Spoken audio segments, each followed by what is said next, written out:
मुल्क भर में खून जमा देने वाली सर्दी ने अचानक दस्तक दे दी, जिससे लाहौर और कराची का दर्जा हरारत अचानक कम हो गया। दूसरी जानिब महकमा मौसमियात ने भी अगले 2 माह के मौसम का मुकम्मल अहवाल भी बता दिया। महकमा मौसमियात ने रवा मौसम सरमा में मामूल से कम बारिशें होने की पेशगोई भी कर दी।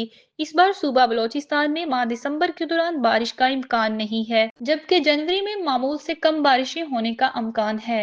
महकमा मौसमियात के चीफ मेट्रोलॉजिस्ट ने बताया कि मुल्क में रवा मौसम सरमा के दौरान मजमूई तौर पर मामूल से कम बारिशें होने की पेशगोई है। उन्होंने बताया कि बलोचिस्तान में माह दिसंबर के दौरान खुश्क सर्दी रहेगी, रवा माह बारिश का इम्कान नहीं है। उनका कहना था कि जनवरी के अवाइल में बारिश का सिस्टम बनेगा, जिससे सूबे के शमाली इलाकों में बारिश और बर्फ हो सकती है। दूसरी जानिब मुल्क में मौसम सरमा जौबन पर पहुंच गया। पहाड़ी इलाकों में बर्फबारी जारी है। गजर में झीलें और आबशारें जम गई। शोग्रान में सियाहों को रेस्क्यू कर लिया गया। कोयटा में भी पारा -4 तक गिर गया और कराची में फरफर हवाओं ने पारा गिरा दिया, जबकि महकमा मौसमियात ने 14 दिसंबर तक तेज ठंड की पेशगोई कर दी। मुल्क के बलाई इलाकों में हर तरफ बर्फ ही बर्फ है, जिससे पहाड़ों पर चांदी बिखर गई। गाड़ियां, घर और दरख्त बर्फ में ढक गए। शोग्रान में बर्फबारी बदस्तूर जारी है। सफेद चादर ने सियाहती मुकाम का हुस्न दोबाला कर दिया, जबकि 300 महसूर सयाहों को रेस्क्यू कर लिया गया। सवात के सियाहती मकामात मालम जब्बा और कलाम में भी बर्फबारी जारी है, जहां गिरते दर्जा हरारत ने हर चीज जमा दी, जबकि मरी में बर्फबारी रुक गई मगर निजारे निखर गए। इस तरह गजर में झीलें और आबशारें जम गई। गुलियात में सयाहों की बड़ी तादाद खींची चली आई। कोयटा में भी पारा नुक्ता इंजमात से 4 डिग्री गिर गया, जबकि कराची में भी फरफर हवाओं ने पारा गिरा दिया। महकमा मौसमियात ने 14 दिसंबर तक शदीद ठंड की पेशगोई कर दी, जबकि कराची तक खैबर ठंडी हवाओं और पहाड़ों पर बर्फबारी का इम्कान है।